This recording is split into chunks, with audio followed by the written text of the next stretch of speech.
Rokuto, une petite chose faible et pathétique, fréquente une école de délinquants où il se fait marcher dessus. Mais tout change quand il commence à charmer les racailles, les forçant à se battre pour lui, juste pour avoir une chance de goûter à sa petite tambouille. Au début, Rokuto subit quotidiennement les brimades d'Enuma et de sa bande de délinquants. Son seul soutien, ce sont ses potes losers, Masaru et Kuta, qui le couvrent toujours et sont de vrais frères d'armes, des vrais de vrais. Le trio passe ses pauses toilettes à râler sur le fait que des élèves honnêtes et studieux comme eux sont traités comme des moins que rien, tandis que des futurs bons à rien, pères indignes potentiels comme Inuma et ses sbires, règnent en maître sur le lycée. Pour se calmer les nerfs, il décide de jouer au nouveau Resident Evil avec Papa Léan et Maman Ada chez Rokuto. Là, il trouve un parchemin de son grand-père, un homme gentil qui le réconfortait toujours après les brimades, lui disant qu'un jour, il rencontrerait des gens qui l'aimeraient vraiment. Ils lisent que le parchemin le protégera du danger. Rokuto se souvient que sa famille possède un tel objet, datant d'une époque où les prêtres surnaturels existaient encore, et qu'il contient un sortilège.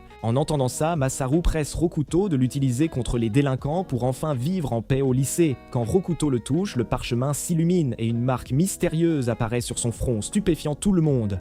Le lendemain, Rokuto va à l'école se demandant ce que le parchemin peut faire. Soudain, des voyous surgissent et lui réclament son argent. Quand il refuse, il est jeté à terre, mais avant qu'ils ne le transforment en passoire, une délinquante intervient et ordonne aux brutes d'arrêter et surprenant Rokuto. Puis, au lycée, quand Inuma et ses sbires s'apprêtent à le malmener, la délinquante qui sent la marée le défend inopinément, suggérant à Inuma de s'en prendre à quelqu'un d'autre. Confus, Rokuto et ses amis se retrouvent aux toilettes, comme d'habitude, où Rokuto raconte les étranges incidents depuis l'ouverture du parchemin où des filles ont soudainement pris sa défense. Masaru et Kota disent que c'est une pure coïncidence, mais Tsubaki frappe à la porte et s'excuse sincèrement auprès de Rokuto pour sa cruauté, sidérant les garçons. Plus tard, sur le chemin du retour, Masaru remarque des délinquantes qui fixent Rokuto et émet l'hypothèse qu'elle pourrait être attirée par lui. Soudain, Inuma apparaît et accuse Rokuto d'avoir secrètement séduit Tsubaki, révélant qu'elle a mis Rokuto en fond d'écran de son téléphone qu'elle utilise pour se rincer l'œil la nuit. Masaru en conclut que le pouvoir du parchemin est réel et Rokuto se souvient que son grand-père portait aussi la même marque violette et était toujours entouré de délinquantes.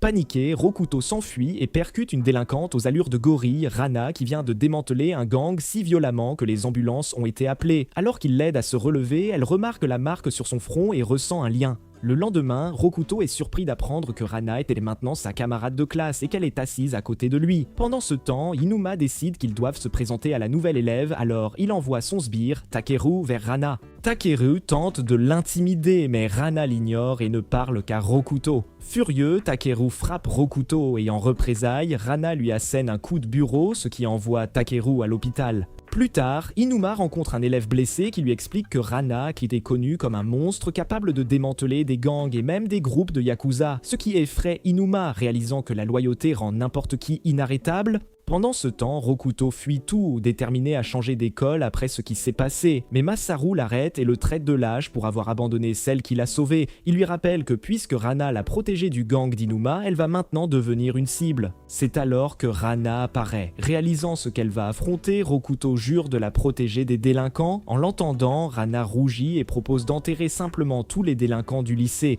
Mais Rokuto refuse et lui fait plutôt promettre de ne plus se battre.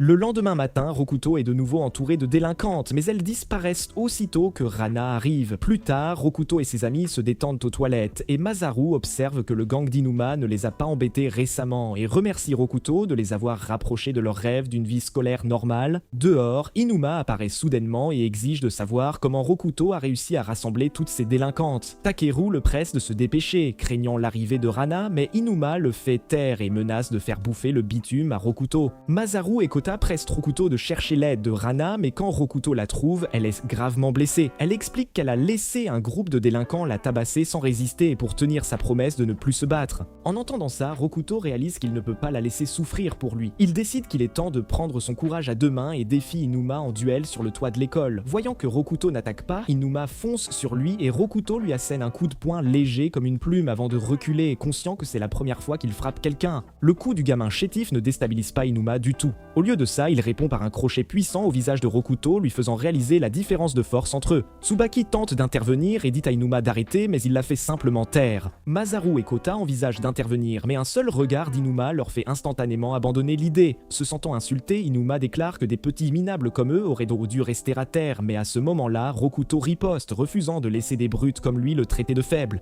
Tout le monde est choqué quand il pète un câble et devient fou, insultant la mère d'Inuma, la traitant de vieille bique et disant qu'il l'a baisée. Incapable d'accepter ça, Inuma se jette sur lui avec fureur, mais s'arrête quand il voit Rana le fixer. Il dit qu'il respecte quelqu'un de fort comme Rana, contrairement à Rokuto et ses amis faibles, et ne comprend pas pourquoi une fille comme elle défendrait Rokuto. Alors il continue de frapper Rokuto, tandis que Rana, liée par sa promesse, refuse d'intervenir pour le sauver. Cependant, même sous le déluge de coups de poing, Rokuto refuse de s'effondrer. Kota et Masaru supplient Rana d'agir au lieu de rester les bras croisés, allant même jusqu'à se mettre à genoux pour qu'elle fasse quelque chose, et Inuma est confus de voir que Rokuto tient toujours debout. Alors que les autres supplient Inuma d'arrêter, Rokuto, submergé et impuissant, retombe accidentellement dans ses travers de faible et finit par appeler à l'aide. Là, Rana fonce, et ce moment rappelle à Inuma l'époque où il était faible et effrayé par le tonnerre, alors que Rana prépare un coup puissant comme le tonnerre et l'assomme.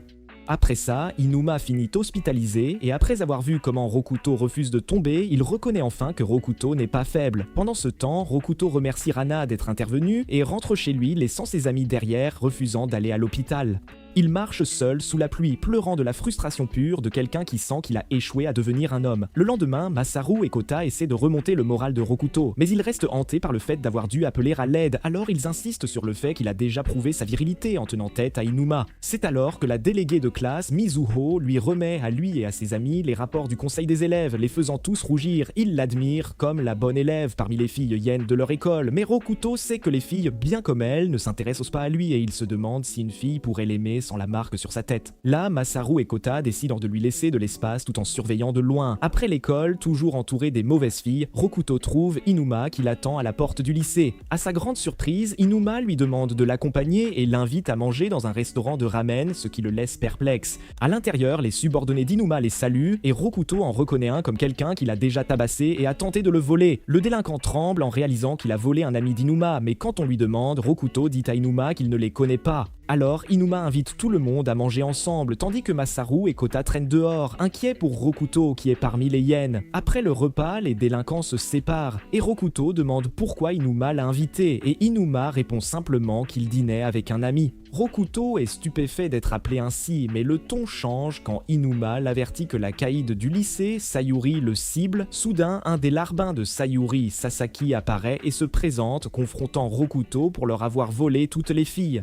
Au début, il doute que ce minable puisse avoir autant d'aura, mais quand sa propre copine commence à faire du rentre-dedans à Rokuto, il le croit et dit que Sayuri veut le rencontrer. C'est alors qu'Inuma surgit, surprenant Sasaki, et dit à Rokuto qu'il doit soit se défendre, soit fuir comme un lâche face à Sayuri, mais ajoute que quelle que soit sa décision, Inuma le couvrira. Avant que Rokuto ne réponde, ses amis se précipitent, disant qu'il n'a pas à se battre et qu'ils sont prêts à changer d'école pour préserver leur vie paisible. Mais Rokuto en a assez et il déclare qu'après avoir été harcelé encore et encore, il a réussi à gagner l'amitié d'Inuma en tenant tête. Alors, il refuse de reculer à nouveau dans sa quête d'une vie scolaire paisible. Alors qu'il s'éloigne, il proclame qu'il ne sera plus un paillasson lâche et ne fuira plus l'école à cause de quelques délinquants ringards. Sasaki lui crie de revenir, mais Rana défonce soudain un mur de briques pour soutenir Rokuto, et Inuma l'avertit que cette femme colosse est la principale protectrice et la copine de Rokuto. Quand Sasaki va la confronter, Rokuto l'arrête, disant qu'il veut protéger Rana lui-même, et en entendant ça, Rana dit à Rokuto qu'elle l'aime, faisant rougir Rokuto. Inuma avertit Sasaki que si Sayuri veut se battre avec Rokuto, elle devra passer par lui et la bande de losers. Rokuto déclare fermement qu'il ne fuira pas face à ce type qu'ils appellent le caïd, mais à sa grande surprise, Inuma révèle que Sayuri est une fille, pas un garçon. Le lendemain matin, Sayuri et ses sbires débarquent dans la classe de Rokuto, et Inuma fait remarquer que cette petite crevette est la caïd du lycée. Masaru soupçonne qu'elle est déjà tombée amoureuse de Rokuto à cause de son sort, mais à leur surprise, Sayuri le contourne facilement et défie Rokuto en combat à mort. Rokuto et les garçons paniquent, mais Inuma s'avance pour bloquer Sayuri et ses sbires, refusant de les laisser atteindre Rokuto. Cependant, Sayuri se concentre sur une menace bien plus grande sous la forme du colosse qui la fixe, et réalisant que Rana est la copine de Rokuto, elle la défie en combat. Rana accepte sans hésiter, mais Rokuto saute entre elles, refusant de les laisser s'affronter et suggère qu'elles discutent. Pendant qu'il calme Rana, Sayuri lance un coup de poing à Rokuto, mais à sa grande confusion, ça ne lui fait aucun mal. Pour vérifier sa force, elle appelle Masaru et l'assomme d'un seul coup, et Masaru réalise que le sort fonctionne sur Sayuri. Quand Sayuri regarde Rokuto de près, elle pense soudain qu'il a l'air d'un chic type et décide de discuter avec lui avant de l'entraîner avec elle, promettant que rien de mal n'arrivera. Elle l'emmène dans l'ancien bâtiment de l'école où, à la surprise de Rokuto, il découvre une chambre appartenant à Sayuri, mignonne et très féminine. À l'intérieur, elle dit qu'elle ressent un sentiment étrange pour lui et commence à le trouver mignon. Rokuto se sent coupable d'avoir manipulé les sentiments d'autres filles avec son sort et réalise maintenant qu'il est le premier amour de Sayuri. Le poids d'être le premier amour de quelqu'un le submerge et il se souvient de son propre premier amour. Des années plus tôt, une fille nommée Miu l'avait aidé quand il était harcelé et ses jours furent les plus heureux de sa vie. Miu était son premier amour et il l'adorait tellement qu'il pensait à elle constamment jusqu'au jour où elle est devenue une délinquante qui a fait l'inverse de Michael Jackson, brisant son cœur en se consacrant à la rue et en passant d'homme en homme.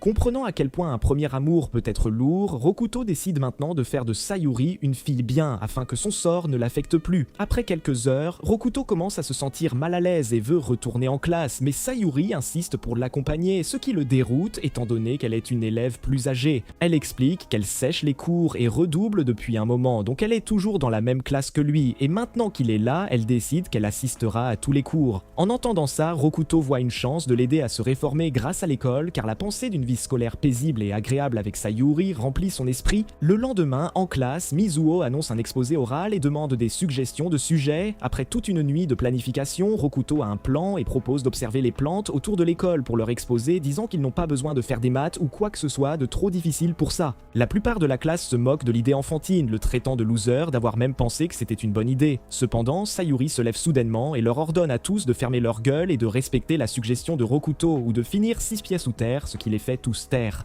Les mauvaises filles, y compris Rana et Sayuri, soutiennent l'idée de Rokuto et le reste de la classe suit. Ensuite, tout le monde se dirige vers le jardin de l'école pour commencer leurs observations comme de vrais élèves désireux d'apprendre, même si la plupart de ces idiots ne savent pas quoi faire. Alors que Rana l'approche et lui demande des conseils, il la conduit observer les tournesols. Là, ils partagent un doux moment ensemble. Plus tard, Masaru et Kota disent à Rokuto à quel point son idée est géniale, disant qu'elle pourrait non seulement aider Sayuri, mais aussi changer toute l'école. Pendant ce temps, le bras droit de Sayuri, Kurokata, observe Rokuto silencieusement de loin avec dégoût après ce qu'il a fait. Alors que l'activité continue, Rokuto examine le rapport de Sayuri et la félicite pour son effort sincère, puis le compare aux notes détaillées de Kota et à la rédaction réfléchie de Masaru. Il est particulièrement impressionné par le travail de Rana, mais lui suggère d'ajouter ses sentiments personnels pour le rendre plus expressif. Autour de lui, la classe commence à avoir de vraies conversations sur leur travail et il remarque Sayuri prendre le devoir au sérieux, collectant les rapports de tous et les lisant attentivement.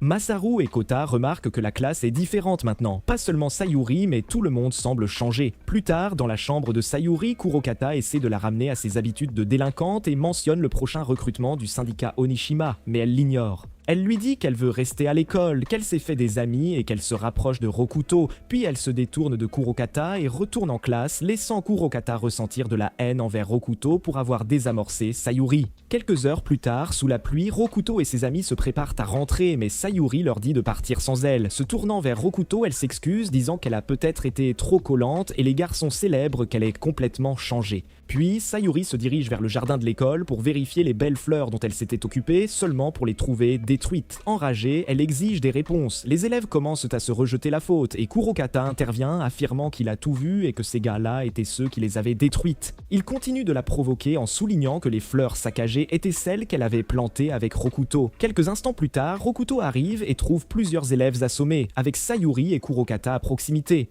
Choqué, il la confronte et Kurokata lui dit que quand Sayuri se met en colère, personne ne peut lui tenir tête et qu'en vérité, c'est un monstre. Rokuto refuse d'accepter ça, disant que la vraie Sayuri est quelqu'un de doux, de gentil et qui aime l'école. Puis Sayuri, maintenant en larmes, confesse qu'elle est amoureuse de lui et comprend enfin ce que cela signifie. Après, Sayuri et Kurokata arrivent à un entrepôt pour rencontrer le syndicat Onishima et certains membres se moquent de l'idée qu'une fille faible les rejoigne. Mais Sayuri envoie l'un d'eux voler à travers la pièce, prouvant que l'égalité des droits inclut de se faire botter le cul. On leur offre, à elle et Kurokata, des anneaux du syndicat et on leur dit que s'ils veulent un jour démissionner, ils devront se couper les doigts. Pendant ce temps, Rana apparaît et s'assied à côté de lui sous la pluie, disant qu'elle veut être avec lui. Rokuto se tourne vers elle et lui demande une faveur égoïste, la suppliant de sauver Sayuri de toutes les mauvaises influences et de ne pas se blesser. Il s'incline profondément et Rana accepte sa requête. De retour avec Sayuri, elle hésite et prend l'anneau et à cet instant, Rokuto apparaît soudainement. Il se présente et sort le rapport de Sayuri sur les plantes, le lisant à voix haute pour que tout le syndicat Onishima l'entende. Voyant cela, Sayuri est stupéfaite et Kurokata choqué de voir Rana debout à côté de lui. Puis les membres du syndicat se précipitent sur Rokuto mais Rana les met à terre un par un tandis que Rokuto continue calmement sa lecture. Perdant patience, Kurokata commence à frapper Rokuto mais Rokuto ne s'arrête pas même si des ecchymoses se répandent sur son visage. Kurokata ne comprend pas comment il reste debout mais Rokuto s'approche de Sayuri et lui rappelle les fleurs qu'elle a plantées, lui disant que tout comme ces fleurs ont réussi à fleurir, elle le peut aussi. Furieux, Kurokata balance un tuyau sur Rokuto, mais Sayuri saute et encaisse le coup elle-même. Tout en saignant, elle dit à Kurokata qu'elle reste à l'école, le laissant stupéfait. Soudain, d'autres membres du syndicat envahissent l'entrepôt, piégeant Rokuto et les filles. C'est alors que Masaru et Kota arrivent et versent de la cire sur les assaillants pour les ralentir. Le groupe court vers la porte arrière où Inuma attend, ayant déjà neutralisé les gardes et dégagé leur voie d'évasion. Sayuri supplie Kurokata de venir avec eux, mais il dit qu'il trouvera son propre chemin et lui souhaite bonne chance. Le groupe s'échappe ensuite dans la forêt, laissant Kurokata derrière pour retenir le syndicat seul. Alors qu'il court, Sayuri dit à Rokuto qu'elle renonce à lui, croyant qu'il est plus proche de Rana qu'elle. Rokuto le nie, disant que lui et Rana ne sont pas comme ça, mais Sayuri admet qu'elle est simplement heureuse d'avoir ressenti l'amour pour quelqu'un. Ému par ses paroles, Rokuto réalise que contrairement à son propre premier amour, il a réussi à rendre le premier amour de Sayuri significatif et joyeux, lui donnant l'espoir d'un meilleur changement à venir. Quelques jours plus tard, Rokuto et Kota réussissent leur permis scooter du premier coup, ce qui signifie qu'ils peuvent rouler ensemble pour leur voyage à moto prévu. Alors que Kota et Masaru possèdent déjà des motos, Rokuto n'en a pas encore et prévoit d'en emprunter une à Inuma. Cependant, Inuma arrive avec un scooter pourri pour qu'il l'utilise et Rokuto le rejette d'abord. Mais quand il réalise l'effort qu'Inuma a mis à le restaurer, il change d'avis et l'accepte volontiers. En voyant ça, Kota et Masaru ressentent une légère pointe de jalousie. Rokuto sort la moto rafistolée pour faire un tour, craignant qu'elle ne soit pas homologuée, et ses craintes ne se réalisent donc quand une policière à moto, Azami, apparaît et le prend en chasse. Elle commence à frapper la moto, supposant qu'il n'est qu'un autre délinquant motard imprudent, mais quand elle voit enfin son visage, le sort s'active, et à ses yeux, Rokuto ne ressemble plus à un voyou, mais à un prince chevauchant un étalon majestueux. Mais alors qu'il s'éloigne à toute vitesse, il laisse tomber accidentellement sa carte d'identité scolaire. De retour à l'école, Rokuto raconte à ses amis qu'une policière l'a attaqué sur la route, mais c'est alors qu'Azami apparaît et lui rend sa carte d'identité. Secrètement, elle déteste les délinquants, mais Rokuto la fait vibrer, même si elle est persuadée qu'il en est un. Confuse et dépassée, elle trébuche, se demandant pourquoi elle a l'impression de tomber amoureuse. À ce moment-là, Inuma arrive avec une nouvelle surprise, une moto améliorée pour Rokudo. Stupéfaite, Azami exige de savoir à qui appartient cette monstruosité, et quand elle apprend que c'est à Rokudo, elle le supplie de ne plus jamais la monter, mais il refuse catégoriquement. Retenant ses larmes, Azami court vers sa propre moto. En la voyant pleurer, Rokudo se sent coupable, n'ayant jamais fait pleurer une fille auparavant. Puis Azami fait soudainement demi-tour, cette fois sur sa propre moto, et demande à Rokudo de l'accompagner. Observant de loin, Masaru la soupçonne d'être une autre mauvaise graine, mais Rokudo, toujours rongé par la culpabilité, accepte sans hésiter et monte. La moto refuse de bouger au début et en regardant derrière eux, il voit Rana la retenir d'une seule main. Pour la calmer, Rokudo explique qu'il veut juste faire un petit tour avec Azami. Rana choisit de lui faire confiance, lâche la moto et ils partent. Sur la route, Azami sourit, ravi que son prince charmant roule avec elle. Elle lui demande s'il aime les motos et il avoue avoir eu son permis juste pour passer du temps avec ses amis. Elle sourit de son honnêteté et pour lui montrer à quel point les motos peuvent être dangereuses, elle accélère soudainement, lui offrant une virée sauvage et terrifiante. Finalement, elle ralentit et il roule tranquillement vers le coucher du soleil. Elle lui dit que les motos représentent la paix pour elle. Ah, le vent, le calme, la sensation du monde autour de soi. Elle lui demande de ne plus monter de motos bizarres et de l'appeler quand il veut faire une balade. Le lendemain, Masaru apporte sa moto à l'école. Par curiosité, Sayuri la touche et la démonte accidentellement. Juste à ce moment-là, Azami arrive pour chercher Rokudo et se présente à Sayuri comme sa conductrice attitrée, laissant Sayuri sous le choc. Azami admire la moto de Masaru et, remarquant les dégâts, propose de la réparer, ce que Masaru et Sayuri apprécient. Kata demande si Azami compte conduire Rokudo pendant leur voyage, et quand Rokudo ne peut répondre, Azami fond en larmes, le forçant à accepter.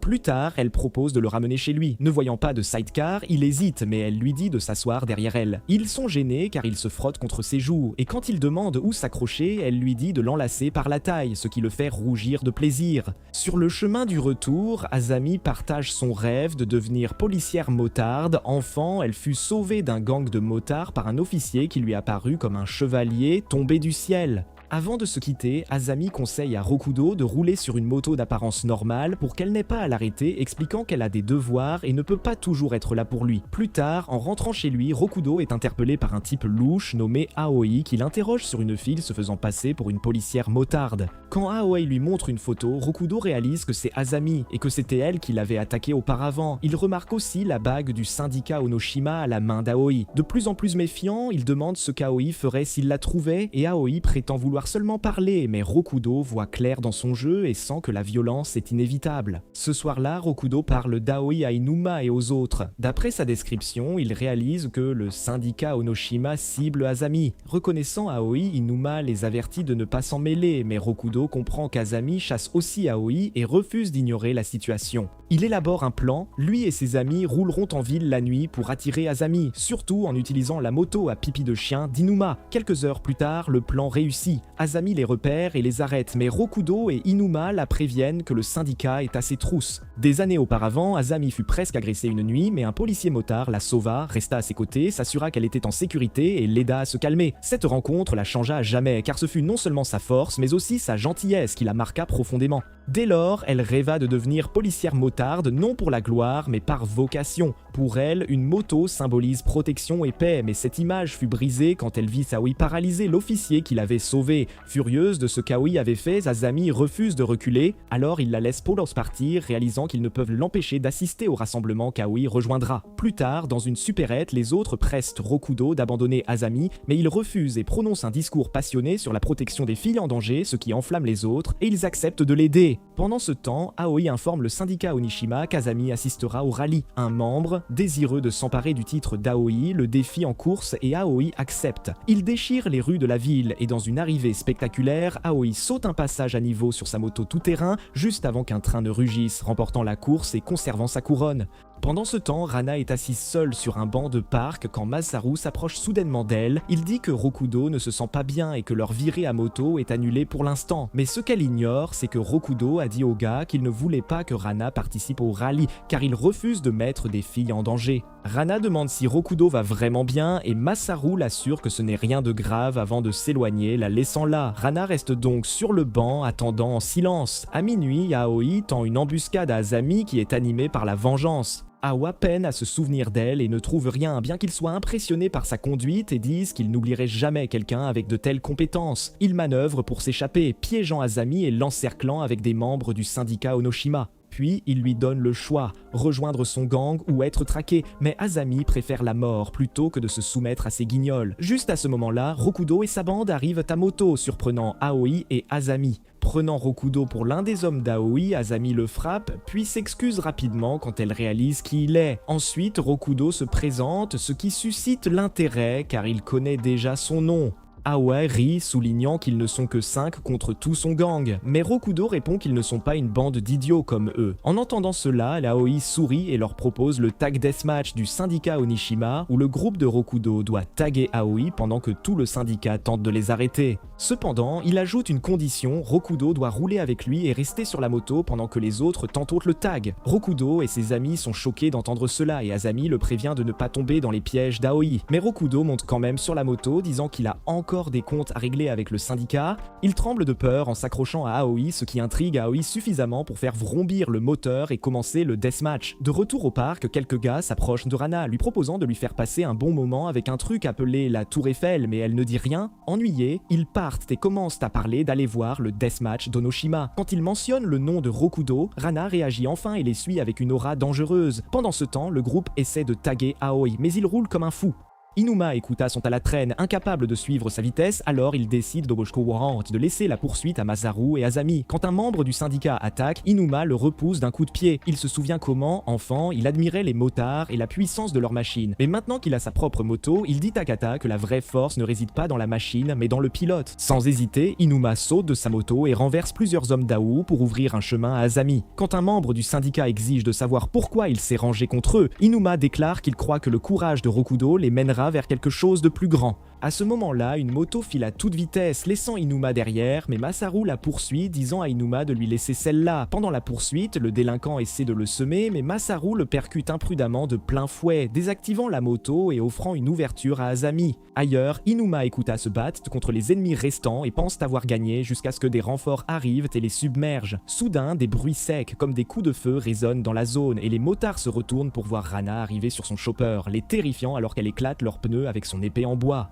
Alors que Rana se prépare à poursuivre Rokudo, Inuma la supplie d'arrêter, lui rappelant que Rokudo ne veut pas qu'elle soit en danger. Kuda l'exhorte à aider quand même, mais Inuma rétorque que Rokudo se bat pour son honneur. Soudain, Rana s'arrête et à la surprise des garçons, elle s'agenouille, choisissant de faire confiance à Rokudo. Inuma et Kuda partagent sa foi et Rana avoue qu'elle aime Rokudo. Toujours accrochée à la moto d'Aoi qui file à toute vitesse, Rokudo commence à perdre prise, tandis qu'Azami les poursuit et promet de finir le combat, lui redonnant espoir. Ce qu'elle dit déclenche la vérité dans les souvenirs enfouis d'Aoi, ceux d'un policier motard de son passé. Ils s'étaient liés d'amitié grâce aux figures acrobatiques, et l'officier parlait avec tendresse d'une fille nommée Azami, disant à Yaoi qu'il devrait rouler comme elle, qui cherche la liberté et non les sensations fortes. Plus tard, Aoi s'est crashé en roulant imprudemment et l'officier l'a sauvée, mais la moto a failli percuter la jeune Azami. Toute proche, l'officier l'a protégée et a subi un accident dévastateur. Aoi a fui, laissant Azami avec un traumatisme durable qui alimente désormais sa quête de justice. Alors qu'Aoi se souvient de tout, il dit à Rokudo qu'Azami n'est plus la même fille. Rokudo réfléchit et conclut simplement que c'est une mauvaise fille parce qu'elle enfreint le code de la route. Aoi accélère, le pressant et exigeant de savoir ce qu'il va faire, et Rokudo le choque en se retournant et en s'asseyant à l'envers sur la moto.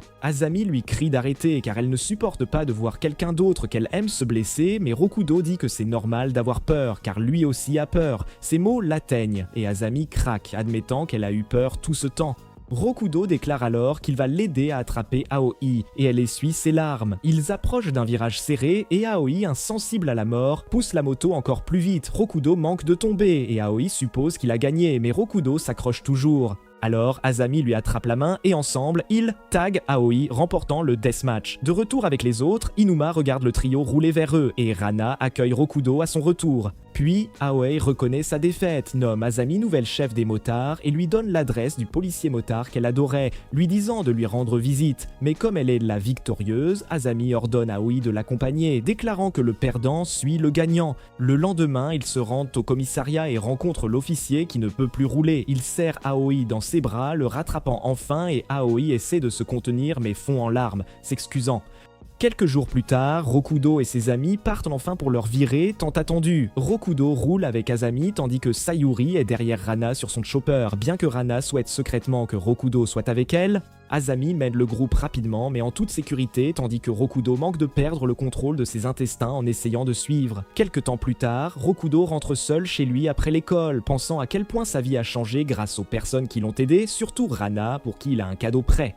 Soudain, une nuée de filles délinquantes se précipite vers lui, proposant de porter son sac. Puis, Azami arrive en trombe sur sa moto, affronte les filles et se déclare la conductrice personnelle de Rokudo. Quand l'une d'elles la raille, la traitant de simple motarde, Azami s'énerve. À ce moment-là, Rana défonce un mur en cherchant Rokudo, faisant fuir les délinquantes, et Sayuri déboule à travers un autre mur juste après, voulant elle aussi porter son sac. De loin, Mizu observe le chaos et se souvient de son premier jour d'école. À l'époque, Rokudo était un simple monsieur tout-le-monde, un intello sans histoire, le seul élève dont elle n'avait jamais eu peur. Mais maintenant, elle le reconnaît à peine, le voyant entouré de filles effrayantes, menant ses propres gangs et même conduisant des motos. Après l'école, le groupe se rassemble chez Rokudo. Masaru et Tsubaki jouent aux jeux vidéo, même si Tsubaki est trop bête pour comprendre comment ça marche. Sayuri dessine pendant que Kuda regarde. Inuma discute avec Rokudo et Rana observe discrètement la chambre de Rokudo. Quand Rokudo part chercher des snacks, tout le monde tourne immédiatement son attention vers Rana. Ils savent de tous qu'elle devient un monstre total sans Rokudo, car elle ne se soucie d'interagir qu'avec lui, ce qui les rend à la fois effrayés par elle et curieux de savoir ce qu'elle est vraiment. Juste à ce moment-là, Sayuri brise le silence en s'asseyant à côté d'elle et en posant des questions. Elle demande quel est le plat préféré de Rana et Rana répond qu'elle aime la viande et n'aime pas les sucreries. Le groupe s'illumine d'excitation rien qu'en l'entendant parler. Sayuri lui demande ensuite son groupe sanguin.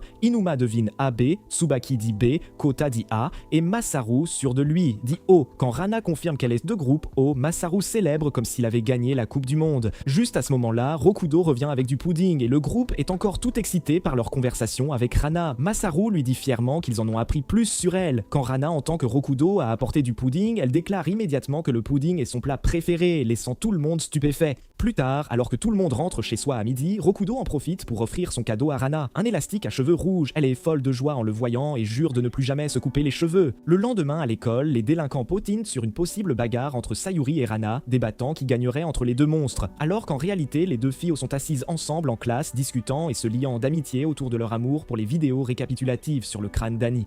Rokudo et ses amis observent avec fierté, remarquant que Rana commence à s'ouvrir à tout le monde, pas seulement à lui. Plus tard, Azami annonce une journée de nettoyage de la classe pour ranger la pièce et les porte-vélos. La classe grogne mais obéit après que Saori les ait menacés. La plupart des élèves choisissent de nettoyer les porte-vélos, laissant le groupe de Rokudo avec la salle de classe. Rana demande à Rokudo si elle peut l'aider, mais Sayuri insiste pour faire équipe avec elle à la place, ce qui déçoit Rana. Ensuite, Rokudo rejoint les autres pour nettoyer les fenêtres, et quand Mizue le voit travailler avec diligence, elle pense que peut-être il est toujours une bonne personne malgré sa réputation de délinquant. Pendant ce temps, Sayuri montre à Rana comment frotter le sol correctement. Mais quand elles sont insatisfaites du résultat, elles arrachent entièrement les carreaux du sol, transformant la salle de classe en zone sinistrée. Puis elles passent au plafond et Sayuri soulève Rana pour nettoyer mais pousse trop fort et perce un trou en plein dedans. Les élèves qui potinaient plus tôt jettent un coup d'œil à l'intérieur seulement pour rencontrer les regards terrifiants des deux filles. Convaincus que les deux monstres se battent, ils fuient en panique. Après coup, Sayuri s'endort sur les genoux de Rana, laissant tout le monde émerveillé par leur amitié grandissante. Le lendemain, le groupe prévoit de se retrouver, mais Inuma fait la grasse matinée, alors les filles se rassemblent pour l'attendre. Tsubaki l'appelle avec colère pour qu'il se dépêche et Azami dit aux autres à quel point elle est reconnaissante de se joindre à leur sortie, mais leur humeur s'assombrit quand elle remarque Rana assise à l'écart, l'air maussade. Voyant sa tenue, Tsubaki la réprimande, disant qu'elle a besoin de meilleurs vêtements si elle veut impressionner Rokudo. Rana transpire nerveusement à cette idée, mais ensuite, Tsubaki aperçoit un bracelet à son poignet et demande d'où il vient.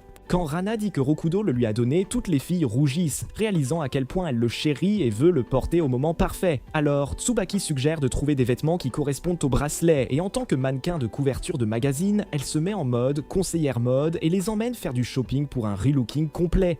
Pendant ce temps, dans un restaurant, Rokudo et les garçons attendent les filles à Enuma. Un groupe de délinquants se moque d'eux, les traitant de ringards, mais ils ignorent les provocations car après tout ce qu'ils ont affronté récemment, ils se sentent plus forts. Puis les délinquants exigent leur table supplémentaire et les garçons la leur cèdent calmement pour éviter les ennuis. Mais ensuite, les autres arrivent ensemble, stupéfiant les délinquants qui reconnaissent l'Inuma et le reste de la bande. Tsubaki lance un regard noir et exige la table en retour. Quand une délinquante essaie de répliquer, le pouvoir de Riz de Rokudo se déclenche et elle tombe instantanément sous son charme. Ensuite, tout le monde s'assied et profite du repas ensemble. Rokudo remarque le nouveau look de Rana et la complimente, mais se sent un peu blessée en voyant qu'elle ne porte pas l'élastique à cheveux qu'il lui a donné. Rana explique qu'elle le garde précieusement pour pouvoir le regarder et le chérir, ce qui le rend heureux. Soudain, Inuma lâche une nouvelle choquante. Le syndicat Onishima cible Rokudo pour avoir vaincu Aoi, leur troisième membre le plus fort. Sayuri demande qui est la plus grande menace et Inuma explique que leur chef est un homme nommé Doji. Il raconte ensuite comment Doji a commencé tout en bas mais a reconstruit le gang après qu'il ait été écrasé par un autre groupe s'élevant pour devenir son nouveau leader et le transformant en le plus grand gang du coin. Rokudo dit qu'il préférerait s'excuser plutôt que de se battre car il ne veut pas plus d'ennuis. Inuma qualifie cela de lâche, mais Sayuri soutient Rokudo, ne voulant pas que quiconque soit blessé. Alors le groupe accepte de s'excuser auprès du syndicat. Plus tard ce même jour, Doji et sa bande arrivent à l'école de Rokudo. Cependant, Doji montre peu d'intérêt pour Rokudo lui-même et son attention est plutôt fixée sur Rana. Dans le passé, Rana fut celle qui, à elle seule, démantela le syndicat Onoshima, le réduisant en cendres et faisant ressentir la peur à Doji qui dut le reconstruire de zéro. Pendant ce temps, Rokudo et Inuma se détendent sur le toit, discutant de stratégie quand Tsubaki arrive soudainement en courant, à bout de souffle. Elle leur dit que le syndicat Onishima est en train d'envahir leur salle de classe. En entendant cela, Rokudo panique complètement et dévale les escaliers pour s'excuser, seulement pour trouver Doji et ses 5 généraux, Yui, Kui, Hando, Reino et Kazeno, déjà sur place. Ils sont présentés comme de nouveaux élèves transférés, et Doji explique à la classe qu'il sait que tout le monde craint la réputation violente du syndicat Onishima, mais qu'il est venu pour quelque chose de différent. Il affirme qu'après avoir été inspiré par la réputation de Rokudo, il veut utiliser son gang pour aider les gens plutôt que de causer des problèmes. Il s'approche ensuite de Rokudo et le félicite d'avoir vaincu Aoi, puis Sayuri évalue Doji et décide qu'il semble correct. Elle se présente formellement comme celle qui dirige l'école et il se serre la main, faisant accepter lentement le syndicat Onishima comme faisant partie de leur école. Puis Doji serre la main de Rokudo, et quand Rokudo la serre, il remarque que Doji tremble, ignorant que Doji est en fait terrifié par le monstre qui se tient derrière lui, Rana. Grâce à ce moment monumental, tout le monde croit désormais qu'avec le syndicat Onoshima de leur côté, l'école est maintenant imbattable face à n'importe quel autre. Plus tard, au dernier étage, Doji et sa bande discutent de leur plan. Il avoue à son équipe que l'aura de Rokudo est si faible qu'il ne l'intimide pas même sa moisissure sur les joues, mais il admet que Rana, elle, le fait. Il se donne donc pour mission de la recruter dans le syndicat Onishima en raison de sa force et de son aura écrasante. De retour en classe, Azami évoque le prochain festival scolaire et demande des idées d'exposition, mais comme d'habitude, personne ne répond à cause de la tension des nouvelles places assises, où Masaru est assis à côté de Doji, Inuma à côté de Kuhei et Sayuri devant Ando, qu'elle taquine constamment à propos de ses muscles. Yui s'assied près de Rokuto, le fixant comme si elle voulait qu'il la déverrouille profondément. Pendant ce temps, Rana observe Yui, surveillant silencieusement chaque mouvement près de son homme. Plus tard, Rokuto, Masaru et Kota se réfugient aux toilettes, leur QG habituel, pour discuter de la situation. Rokuto et Kota pensent qu'il n'y a pas de vrai problème, Doji ayant affirmé ses intentions pacifiques. Masaru craint que le sort sur son front ne crée encore des ennuis. Rokudo dit que Yui et Kazuno l'observent sans intérêt apparent, ce qui rend Masaru méfiant, surtout envers Kazuno. Il décide donc de rester discret et d'éviter d'attirer l'attention.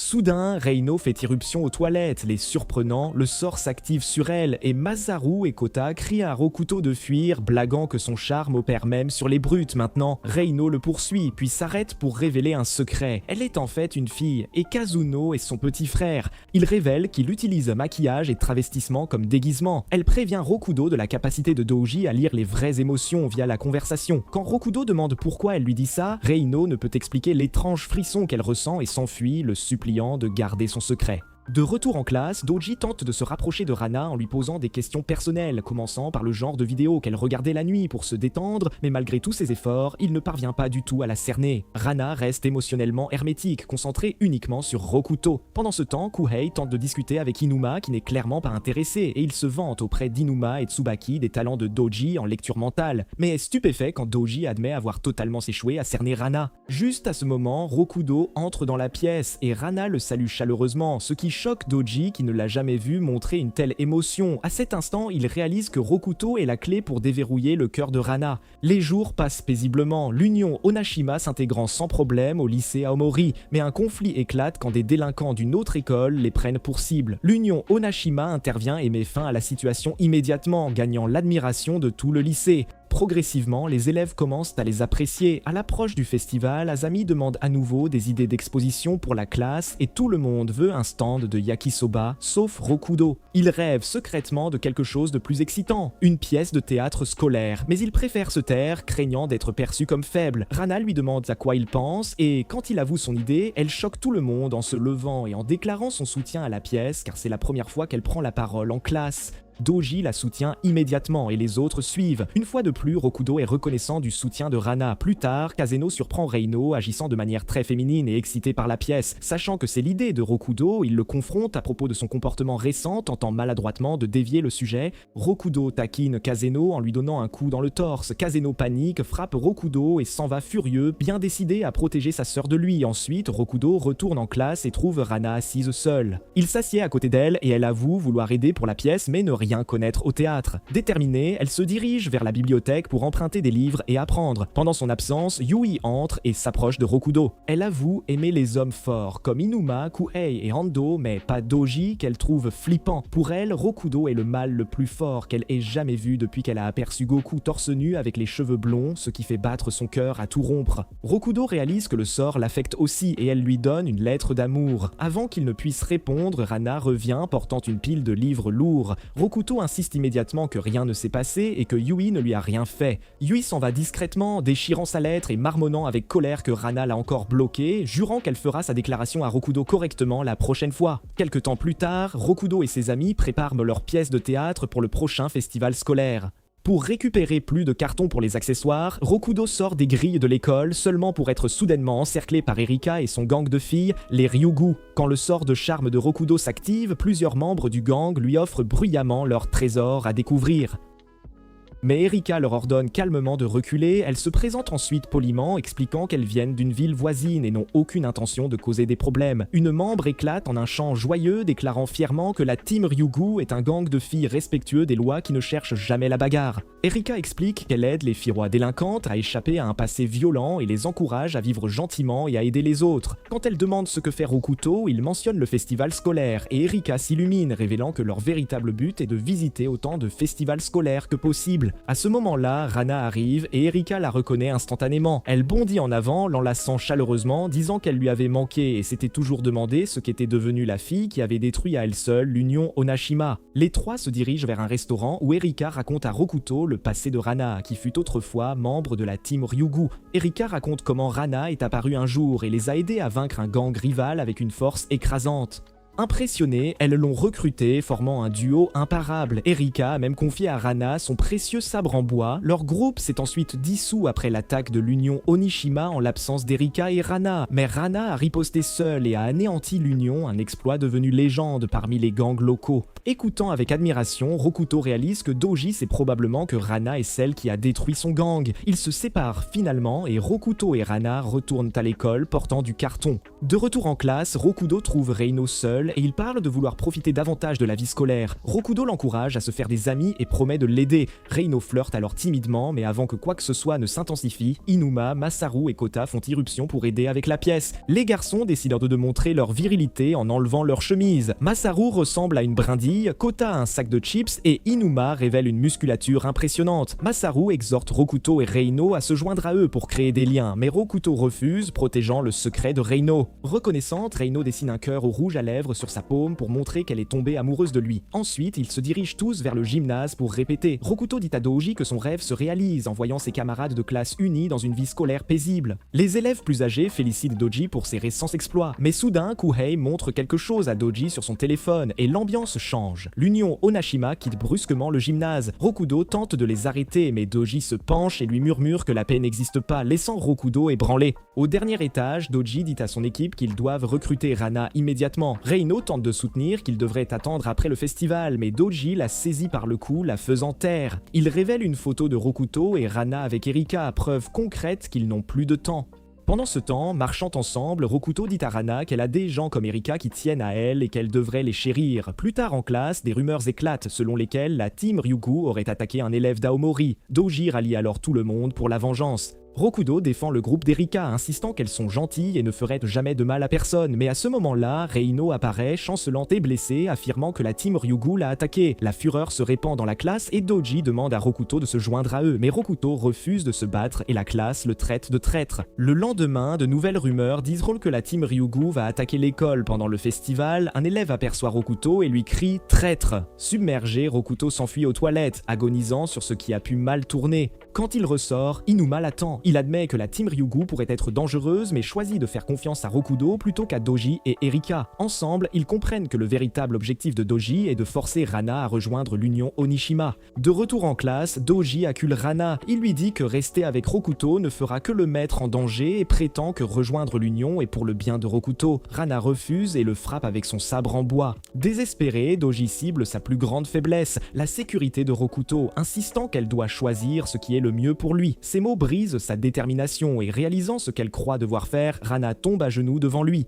Plus tard, Rokudo et Inuma se précipitent vers la salle de classe, le lieu d'attente habituel de Rana, mais elle est partie. Rokudo commence à remettre en question tous ses choix et soudain Doji apparaît devant la fenêtre, déclarant que Rana appartient désormais à l'Union. Il annonce qu'elle affrontera la Team Ryugu au festival et si Rokudo la veut de retour, il doit descendre de son paradis paisible dans le monde de chaos de Doji. Doji a l'intention de prouver que Rana ne peut pas vivre paisiblement et que le conflit est sa vraie nature. Pendant ce temps, Kota et Masaru commencent à enquêter sur la Team Ryugu. Désespérés de découvrir la vérité et de laver le nom de Rokuto, ils suivent plusieurs filles qu'ils croient appartenir à l'équipe d'Erika, espérant exposer ce qui s'est réellement passé. De retour à l'école, Inuma dit à Rokudo qu'il n'y a pas moyen de l'éviter. Soit il combat Doji et l'union Onishima, soit il trouve une autre stratégie. Cette nuit-là, Rokudo rassemble tout le monde et révèle une nouvelle choquante. Rana a rejoint l'union Onishima. Kota, Masaru et Sayuri le regardent, incrédules. Masaru et Kota admettent que Rokudo avait raison depuis le début concernant la Team Ryugu. Ils expliquent avoir vu Reino Reino et Kazuno, déguisés en membres de la team Ryugu, attaquer des élèves d'Aomori High pour faire croire que la team Ryugu est maléfique et pousser les délinquants locaux à se ranger du côté de Doji.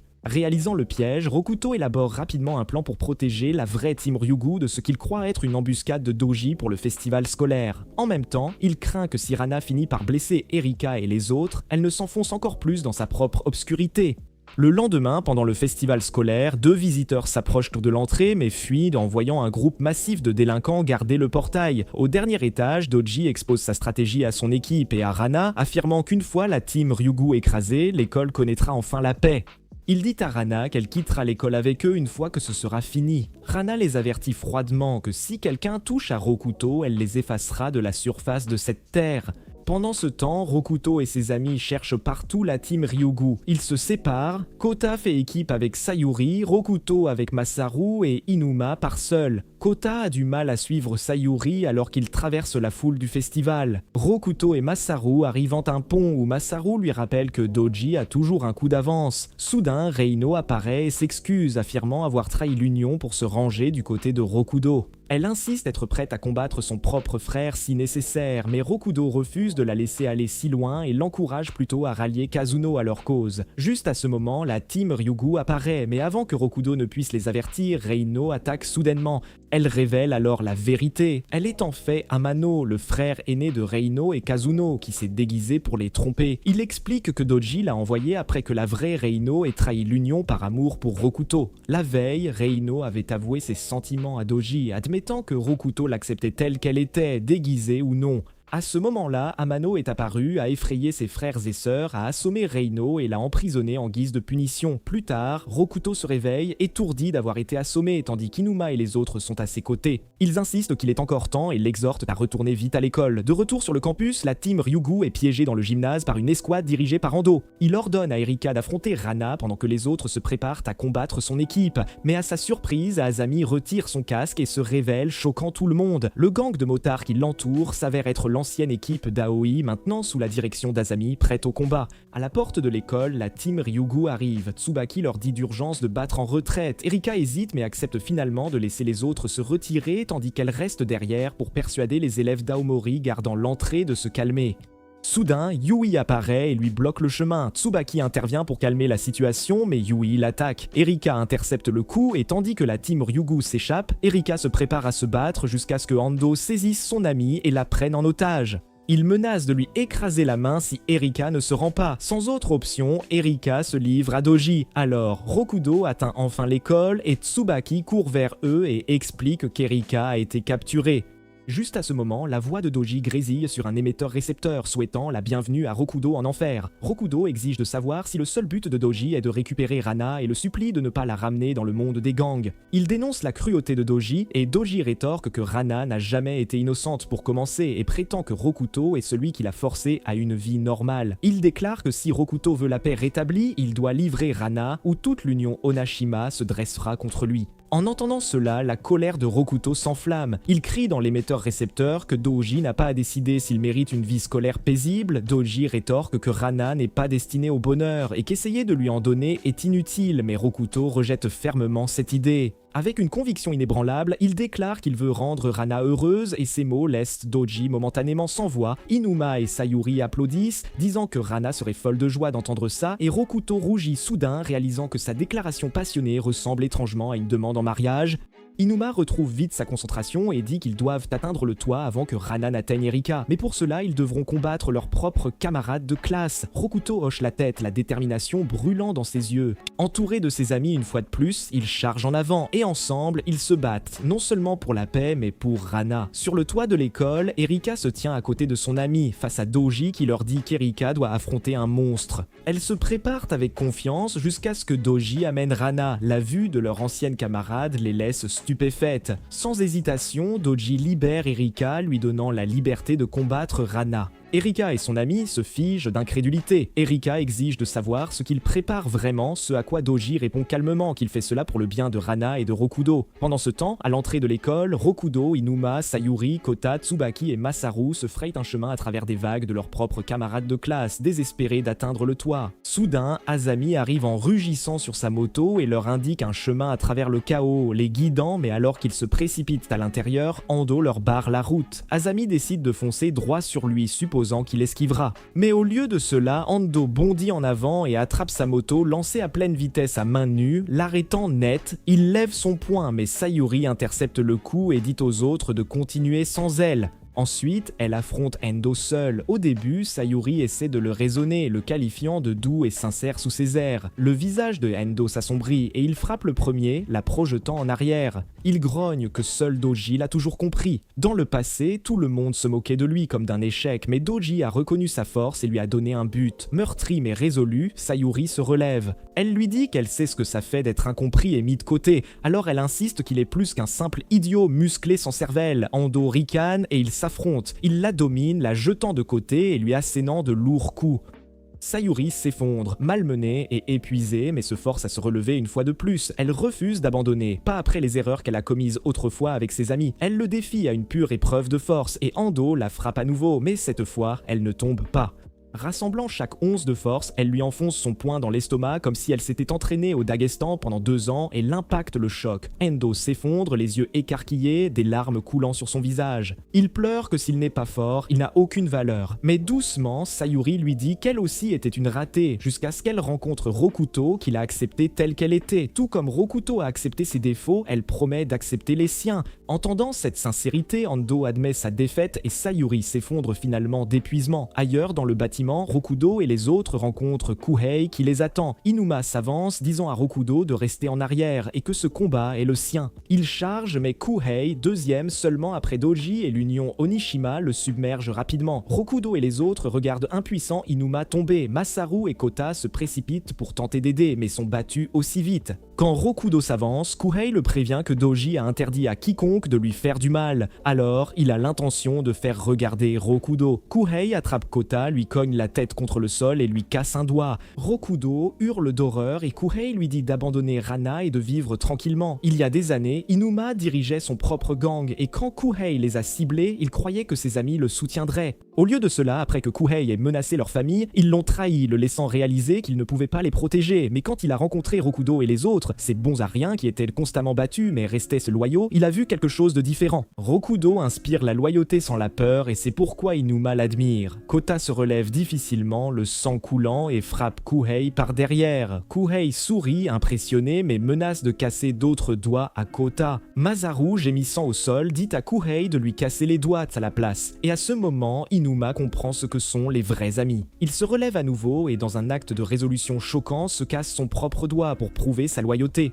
Puis il charge Kuhei une fois de plus et lui assène un coup de poing malgré son bras blessé. Furieux, Kuhei déchaîne un barrage de coups et Inuma endure, étudiant ses mouvements. Finalement, il voit une ouverture et quand Kuhei lance un autre coup de poing, Inuma attrape son bras en plein élan et avec un rugissement le projette directement à travers une fenêtre. Voyant cela, Rokudo, Masaru et Kota avancent, seulement pour être bloqués par Amano. Rokudo reste calme, convaincu que Doji a ordonné à ses hommes de ne pas le blesser, mais Amano rit et appelle Kazuno. Elle sort de l'ombre et le rejoint. Quelques instants plus tôt, elle avait juré de faire payer Rokudo pour avoir fait tomber sa sœur amoureuse de lui. Réalisant qu'ils sont encerclés, Rokudo et ses amis se préparent. En bas, Kuhei s'écrase lourdement mais rit malgré sa défaite. Il affirme que cela ne change rien car Sayuri et Inuma sont à terre et personne n'est là pour protéger Rokudo, Masaru ou Kota. Cependant, Inuma sourit malgré sa blessure et active son émetteur-récepteur, demandant à Rokuto s'il peut gérer le reste. Avec une conviction inébranlable, Rokuto et les autres répondent qu'ils le peuvent. Inuma sourit, confiant dans la force de son ami, et pour la première fois, la peur traverse le visage de Kuhei. Masaru se tourne ensuite vers les autres et dit qu'ils doivent amener Rokuto sur le toit. Il insiste que Rokuto est le seul à pouvoir arrêter Rana et Kota est d'accord, déclarant qu'il est hors de question de laisser tous les sacrifices de leurs amis être vains. Misaru les galvanise, toujours stupéfaits de leur parcours, eux qui étaient les souffre-douleurs du lycée et qui tiennent tête maintenant aux pires délinquants. Tous trois foncent dans les escaliers vers Amano, et avant même qu'ils ne l'atteignent, Amano dégaine un extincteur, inondant la cage d'une épaisse fumée. Misaru et Kota s'étouffent et dégringolent les marches, mais Rokuto force le passage à travers le nuage. Amano les traite de minables, puis il se moque de Rokuto à propos de la trahison de Reino, la traitant de raclure de petite sœur qui a déshonoré Teo Nishima Yunya. Cette insulte met Rokuto hors de lui et il riposte avec force défendant Reino. Il dit qu'elle est une bonne fille qui ne désire qu'une vie scolaire paisible et heureuse et qu'en tant que son frère, Amano devrait respecter cela.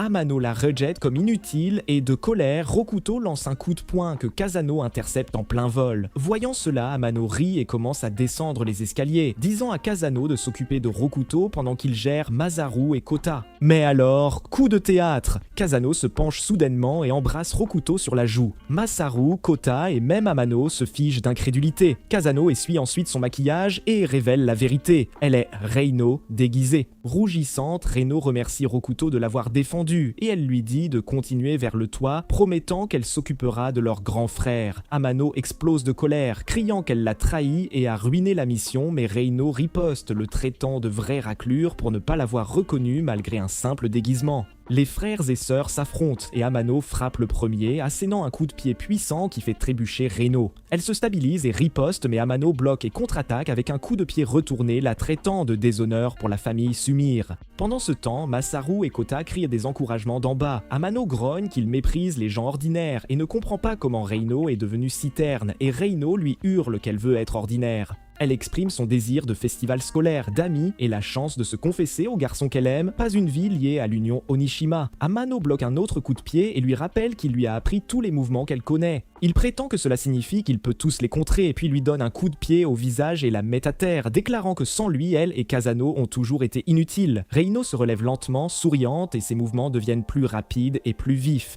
Elle a réalisé quelque chose et Amano tente de prédire sa prochaine frappe, mais il se méprend et trébuche, enragé, il charge mais Reino lui assène un coup net. Ils échangent de féroces coups jusqu'à ce que Reino lui porte un coup de pied écrasant à l'estomac, le projetant au sol. Elle se tourne vers Misaru et Kota et leur dit de se dépêcher d'aller sur le toit. Tandis qu'Amano est étendu là, il se souvient avoir appris à ses jeunes frères et sœurs à se battre quand ils étaient la plus jeunes et comment ils le suivaient partout. Il supplie Reino de ne pas le quitter, affirmant qu'ils ne peuvent pas vivre sans lui, mais Reino sourit après lui avoir prouvé le contraire et s'en va. Pendant ce temps, Rokuto continue de monter la cage d'escalier, enjambant les adversaires tombés à terre tombés. Soudain, une main l'attrape et le tire dans une pièce sombre. C'est Yui et elle le fixe intensément et récite une phrase romantique apprise de 50 nuances de grès. Rokuto reste calme, supposant que les ordres de Doji l'empêcheront de lui faire du mal, mais au lieu de cela, elle le fouette. Yui explique qu'elle considère l'union Onishima comme un service de rencontre, les rejoignant pour rencontrer des hommes forts. Et pour elle, Rokuto est le plus fort de tous. Elle frappe à nouveau, essayant de faire des folies, et Rokuto la supplie d'arrêter, mais elle refuse, déterminée à tester sa force. Elle allume même le bout de son fouet, augmentant la tension. Les yeux bandés et désespérés, Rokuto lance des coups de poing sauvagement, et à sa surprise, Yui hésite. Dans son esprit, ses coups frénétiques le font paraître incroyablement puissant, comme un personnage de Baki sous stéroïdes. Sentant son incertitude, Rokuto raidit sa posture et agit plus durement qu'il ne se sent. Le spectacle la déstabilise et dans le chaos, elle trébuche en arrière vers une fenêtre ouverte et manque de tomber. À la dernière seconde, Rokuto lui attrape le bras et la tire en sécurité et elle le fixe, bouleversée jusqu'au plus profond d'elle-même, non seulement par sa force mais par sa gentillesse. Submergée, elle s'évanouit sur place, complètement sous le choc de l'émotion. Confus mais soulagé, Rokuto se précipite et fonce vers le toit. Il défonce la porte et trouve Rana, Erika et Doji tendus. Doji semble sincèrement surpris que ce minable, ce moins que rien, soit arrivé si loin ayant surmonté tous les obstacles. Rokuto court vers Erika, mais Doji l'intercepte et le plaque au sol. Tandis que Rokuto lutte pour se relever, Doji explique que les gens le suivent parce qu'il leur donne ce que leur cœur désire vraiment. Puis Doji s'écarte juste assez pour que Rokuto puisse atteindre Rana et Erika. Rana se fige et la fureur dans ses yeux commence à s'estomper. Rokuto la supplie de ne pas blesser Erika et il lui rappelle qu'Erika est sa précieuse amie. Rana hésite puis lui demande doucement de tendre la main. Elle place l'élastique à cheveux rouges qu'il lui avait donné dans sa paume et doucement elle lui dit au revoir. Rana révèle enfin sa vérité et elle admet n'avoir jamais vraiment considéré personne comme son ami, ni Inuma, Sayuri, Tsubaki, Azami, Masaru Masaru, Kota, pas même Erika. La seule personne qu'elle considère comme un véritable ami est Rokuto, et elle confesse qu'elle ne comprend pas ce qui rend les autres heureux, mais elle ne comprend que ce qui lui apporte de la joie, c'est-à-dire la violence et le combat, car c'est là qu'elle se sent le plus vivante. À cause de cela, elle croit qu'elle ne peut pas rester à ses côtés. Rokuto la regarde dévastée, lui demandant pourquoi elle a l'air si triste en parlant si honnêtement. Des larmes coulent sur leurs deux visages alors que la réalité de la séparation s'installe. Rana admet quelque chose qu'elle-même ne comprend pas entièrement. Plus elle se bat, plus elle se retrouve à l'aimer et elle est choquée par ses propres larmes. L'esprit de Rokuto est inondé de souvenirs des rires, des batailles et des liens qu'ils ont tissés. Il jure de devenir plus fort, assez fort pour qu'elle puisse le choisir plutôt que la violence, mais Rana s'éloigne et choisit de marcher aux côtés de Doji à la place, qui promet à Rokuto la vie paisible qu'il a toujours voulu. Avant qu'il ne puisse partir, Rokuto attrape le bras de Doji et déclare que lui seul peut rendre Rana heureuse. Il défie Doji et exige que Rana reste en dehors de ça, accusant Doji d'avoir peur qu'elle ne s'implique. Doji sourit à ce petit nigo et accepte son défi ridicule. Rokuto frappe le premier mais Doji contre facilement, lui assénant un coup écrasant à l'estomac. Rana grimace à la vue de son amour blessé et Doji se moque de sa faiblesse. Alimenté par la rage, Rokuto grogne qu'il déteste Doji plus que n'importe quel délinquant qu'il ait affronté et lui assène un coup de poing choquant au visage, surprenant même Rana et Erika. Doji riposte brutalement, battant Rokuto encore et encore, mais chaque fois qu'il tombe, tel le phénix, Rokuto se relève. Désespéré, il mord même le bras de Doji et Doji le traite d'animal sauvage et essaie de lui écraser la main. Rokuto crie mais supplie Rana de ne pas intervenir, disant que si elle l'aide, cela donnera raison à Doji. Ironiquement, Doji espère secrètement qu'elle interviendra, voulant que Rokuto paraisse faible, mais alors, quelqu'un intervient et Rokuto, croyant que Rana l'a encore sauvé, ressent un éclair de déception comme avant, jusqu'à ce qu'il voit que c'est Greino qui assène un coup de pied féroce à Doji. Masaru et Kota arrivent à ses côtés et Azami suit, portant une Tsubaki inconsciente. Sayuri et Inuma apparaissent également et tout le groupe est réuni. Masaru et Kota relèvent Rokuto et Rokuto les supplie de rester en dehors de ça, insistant sur le fait que c'est son combat seul. Mais Masaru lui rappelle tout ce qu'il a déjà fait, de tenir tête à Inuma, de présenter le rapport de Sayuri à l'Union, à sauver Azami Dawai, déclarant que Rokuto a déjà prouvé sa force, alors maintenant, c'est à leur tour de le protéger grâce à cette force. Tandis que Rokuto est entouré de ses amis, Doji est seul et il se moque de voir que ses propres soldats sont absents. Rokuto et les autres se précipitent ensemble, croyant que leur effort combiné sera suffisant, mais Doji est implacable. En tant que leader de l'Union Onishima, il les domine par sa seule force. Puis Tsubaki reprend conscience et crie à Doji, exigeant de savoir pourquoi il est si obsédé par Rana alors qu'il est déjà puissant. Doji répond immédiatement qu'il a besoin de quelqu'un d'aussi fort qu'elle à ses côtés. Sa voix s'adoucit alors qu'il continue et il se souvient de son passé de victime de harcèlement, se sentant impuissant et effrayé. Les délinquants ont compris ce dont il avait besoin et lui ont offert leur protection, alors il a rejoint l'Union Onishima et s'est senti en sécurité sous son bouclier. Quand Rana l'a détruit, la peur est revenue, et il a résolu de le reconstruire plus fort qu'avant. Il a commencé à chercher les personnes les plus redoutables qu'il pouvait trouver à Kuhei, Amano, Yui et Endo, et il leur a donné ce qu'ils voulaient. Plus tard, quand il a appris que l'équipe d'Aoi était tombée face à Rokuto et que Rana était impliquée, il a décidé qu'il devait s'approprier sa force. Il attrape Rokuto par le col et dit qu'il ne le laissera pas la lui prendre. Cependant, Rokuto refuse de reculer et il soutient que Rana a aidé à détruire l'Union Onishima pour protéger Erika. Doji rejette cette idée, insistant sur le fait qu'elle n'est rien de plus qu'une arme de destruction, mais Rokuto rétorque qu'il y a plus en elle. Il révèle que lorsque Rana a combattu Erika, elle n'a jamais utilisé l'épée en bois qu'Erika lui avait donnée comme cadeau spécial. À proximité, Erika parle doucement à Rana et elle lui demande de réfléchir attentivement à pourquoi elle aime Rokuto et pourquoi elle le protège, car même s'il déteste la violence, il continue de se battre pour elle. Rana ne peut qu'écouter en silence, mais elle est profondément ébranlée. Puis Rokuto et ses amis font une dernière poussée pour vaincre Doji, mais il reste ferme. Pourtant, Doji commence à remarquer quelque chose de troublant. Peu importe le nombre de fois où les amis de Rokuto tombent, il se relève sans hésitation. Il réalise qu'il ne montre aucune peur, et cela le terrifie car la pensée d'une personne comme Rokuto qui peut inspirer les autres à se lever et à tout risquer à ses côtés l'effraie profondément. Alors qu'il charge, une fois de plus, Rana s'interpose soudainement entre eux et Doji et tout s'arrête. Rokuto la regarde sous le choc et Rana marche vers lui, sa voix ferme malgré sa douceur. Elle admet que peut-être il a raison et peut-être quelque part au fond d'elle, elle a bien un cœur gentil. Elle dit qu'elle veut lui faire confiance plus qu'elle ne se fait confiance à elle-même, laissant Rokuto et Doji stupéfaits. Puis Rana fait quelque chose que personne n'anticipe. Elle s'agenouille s'agenouille et s'incline profondément devant Rokuto, demandant si elle peut se tenir à ses côtés à nouveau. Le silence emplit le toit jusqu'à ce que, finalement, Rokuto lui offre doucement l'élastique à cheveux. Rana l'accepte avec grâce et un petit sourire se forme sur le visage de Rokuto tandis que ses amis poussent des soupirs de soulagement réalisant qu'elle est revenue. Soudain, des pas résonnent sur le toit et les anciens alliés de Doji arrivent. En un clin d'œil, il se tourne vers eux avec colère, les blâmant pour sa défaite, mais chacun d'eux secoue la tête. Ils disent qu'il est toujours leur leader et qu'ils ne l'ont jamais abandonné, mais ils attendaient simplement ses ordres. Voyant cela, Doji leur ordonne de battre en retraite et jure qu'il reviendra. Dès lors, les autres membres de l'Union comme Reino et Kazano s'adaptent à une vie scolaire ordinaire, tandis que pour une excentrique comme Yui, son sort reste inconnu, et Rokuto ne peut qu'espérer qu'elle est en sécurité. Mais avec tout cela derrière lui, tout ce qu'il veut maintenant, c'est profiter du festival, et quand il arrive, lui et les autres jouent enfin leur pièce tant attendue devant un public nombreux. Pour l'instant, la paix est revenue, et un nouveau chapitre commence pour Rokuto et ses amis, marquant le début d'une vie scolaire plus calme et plus lumineuse ensemble. Pendant la représentation, Rana oublie ses répliques, mais au lieu de paniquer, elle improvise et avec un sourire timide mais sincère, elle remercie tout le monde et les reconnaît comme ses amis. Le moment les touche tous et le public éclate en applaudissements. Si vous avez regardé ce récapitulatif d'anime jusqu'à la fin, commentez ci-dessous le Rizzler délinquant. Et si vous aimez les récapitulatifs d'anime comme celui-ci, regardez cette vidéo.